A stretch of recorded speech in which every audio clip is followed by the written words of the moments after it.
ഇവിടെ ഒന്നാമത്തെ മൻസിലത്തായിട്ട് ഇബ്നുൽ ഖയ്യിം സംസാരിക്കുന്നത് യഖ്വത്തിനെയാണ്. മൻസിലത്തുൽ യഖ്വ, യഖ്വത്തിൻ്റെ സ്ഥാനമാണ്. ഇത് വളരെ ഇമ്പോർട്ടൻ്റ്. ഒന്നാമത് ഒരു അള്ളാഹുവിലേക്ക് ഹിജ്റ പോകാൻ, യാത്ര ചെയ്യാൻ ഉദ്ദേശിക്കുന്ന ഒരാൾ ആദ്യം അയാളിന് വേണ്ട കാര്യമാണെന്ത്? യഖ്വത്ത്, ഉണർവാണ്. ഇതിൻ്റെ നേരെ വിപരീതം എന്താണ്? ഗഫ്ലത്താണ്, അശ്രദ്ധയാണ്. ഇവിടെ ഇബ്നുൽ ഖയ്യിം റഹിമഹുല്ലാഹ് പറയാണ്, ഇഅലം അന്നൽ അബ്ദ ഖബ്ല വുസൂലി അദ്ദാഇ ഇലൈഹി ഫീ നൗമിൽ ഗഫ്ല. നീ അറിയുക, ഒരു അടിമ അയാളിലേക്ക് അള്ളാഹുവിലേക്കുള്ള യാത്രയിലേക്ക് ക്ഷണിക്കുന്ന ഒരു ക്ഷണിതാവ് വരുന്നതിന് മുമ്പ് അയാൾ എന്തിലുള്ളത്?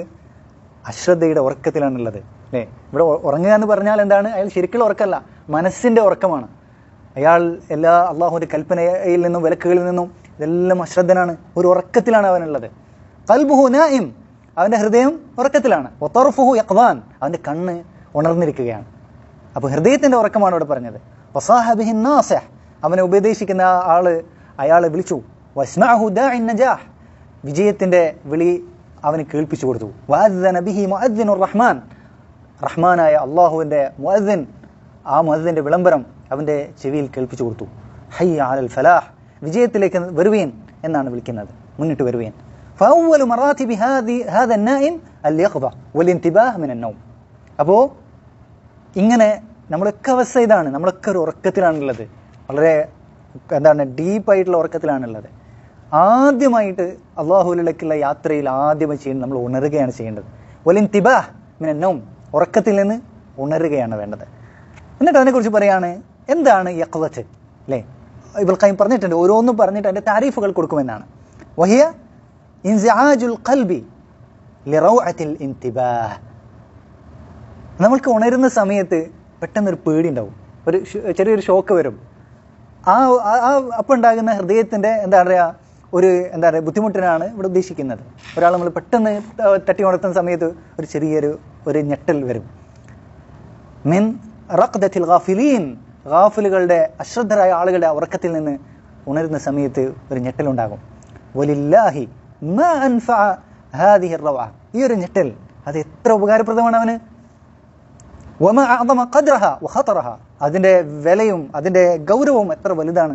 വമാ അശദ്ദ ഇആനതഹ അല സുലൂക്ക്, ആ ഒരു ഞെട്ടൽ അത് അള്ളാഹുവിലേക്കുള്ള വഴിയിലേക്ക് പ്രവേശിക്കുന്നതിന് വളരെ സഹായകരമാകുന്ന കാര്യമാണ്.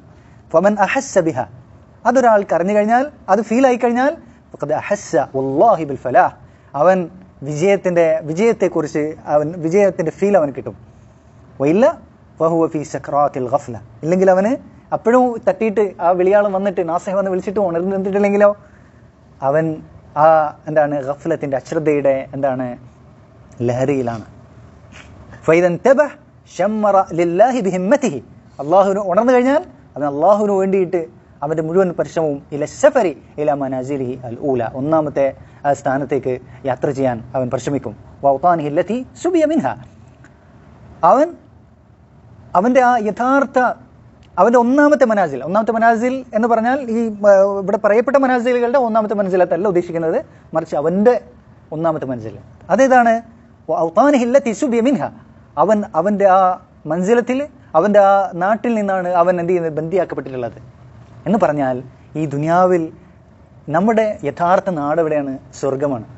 അല്ലേ? നമ്മുടെ പിതാവായിട്ടുള്ള ആദം സ്വർഗമാണ് അദ്ദേഹത്തിൻ്റെ രാജ്യം എന്ന് പറയുന്നത്, സ്വർഗരാജ്യമാണ്. അവിടെ നിന്ന് നമ്മൾ പുറത്താക്കപ്പെട്ടതാണ്. നമുക്ക് അവിടത്തേക്കാണ് പോകേണ്ടത്. നമ്മളിവിടെ ബന്ദിയാക്കിയിരിക്കുകയാണ്. എന്നിട്ടോ നമ്മൾ ആ ഒരു ബന്ധനത്തിൽ ആസ്വദിച്ചിട്ടാണ് നിൽക്കുന്നത്. അല്ലേ? ഇതിനെക്കുറിച്ച് ഇബ്നുൽ ഖയ്യിം മദാരിസ് സാലിഖിൽ ഒരു കവിത കൊടുത്തിട്ടുണ്ട്.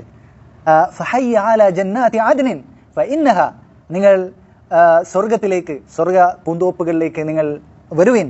ഫഇന്നഹ, അത് മനാസിലുക്കൽ ഊല, നിന്റെ ഒന്നാമത്തെ വീട് അവിടെയാണ്. വഫീഹൽ മുഖയ്യമു, അവിടെയാണ് നിന്റെ കൂടാരങ്ങളുള്ളത്. വലാകിന്ന സബിയുൽ അദുവി, പക്ഷെ നമ്മളിവിടെ നമ്മുടെ ശത്രുവിൻ്റെ ബന്ദിയാണ്. ശൈത്താൻ നമ്മളെ ശൈത്താൻ കാരണമായിട്ട് നമ്മൾ പുറത്താക്കപ്പെട്ടതാണ്. ഇവിടെ നമ്മൾ ശൈത്താൻ്റെ ബന്ധനത്തിലാണുള്ളത്. വഹൽ തറ, നീ കാണുന്നില്ലേ, നീ ആഗ്രഹിക്കുന്നില്ലേ, നഊദു ഇല ഔതാനിന വ നുസല്ലമു, നമ്മൾ നമ്മുടെ യഥാർത്ഥ രാജ്യത്തിലേക്ക് മടങ്ങിപ്പോയിട്ട് നമുക്ക് രക്ഷപ്പെടാം എന്നാണ് പറയുന്നത്. അപ്പോൾ ഇവിടെ ഈ ഒരു ആശയം എന്ന് പറയുന്നത്, നമ്മുടെ സ്വന്തം നാട് എന്ന് പറയുന്നത് സ്വർഗരാജ്യമാണെന്നുള്ള ആ ഒരു ബോധം ഉണ്ടായിക്കഴിഞ്ഞാൽ നമുക്ക് ഒരിക്കലും നമ്മുടെ നാട്ടിൻ്റെ വിഷയത്തിൽ ഒരിക്കലും നമുക്ക് പക്ഷപാത ഒരു അൻസുറിയത്തോ ഒന്നും വരില്ല. കാരണം ഇതൊന്നും നമ്മുടെ നാടല്ല. ഇവിടെ നമ്മൾ എന്താണ് ശിക്ഷയ്ക്ക് വേണ്ടിയിട്ട് പരീക്ഷണത്തിനായിട്ട് അയച്ച ഒരു നാട് മാത്രമാണ്. നമ്മളെ യഥാർത്ഥ നാട് ആദം സൃഷ്ടിക്കപ്പെട്ടത് ആ സ്വർഗത്തിലാണ്. അതായിരുന്നു ആദമിന്റെ യഥാർത്ഥ നാട്. അപ്പോൾ നമുക്കൊരിക്കലും നമ്മുടെ നാട്, എൻ്റെ നാട് ഇന്ന നാടാണ്, അതിന് നമ്മൾ പക്ഷപാതിത്വം കാണിക്കും, ഇതൊന്നുമില്ല. ഇതൊന്നും നമ്മുടെ നാടല്ല. അതെല്ലാ അർത്ഥത്തിലും വിഡ്ഢിത്തമാണ്. അതിനൊന്നും ഒരു എന്താ പറയുക, ബുദ്ധിപരമായിട്ടോ അതല്ലെങ്കിൽ ഏതെങ്കിലും തരത്തിലുള്ള ഒരു അടിസ്ഥാനം ഒരു തരത്തിലുള്ള പക്ഷപാതത്തിന് ഇല്ല എന്ന് നമ്മൾ പഠിക്കുമ്പോൾ മനസ്സിലാക്കാൻ കഴിയും. ഇത് അതിൻ്റെ സന്ദർഭമല്ലാതെ നമ്മൾ വിശദീകരിക്കുന്നില്ല.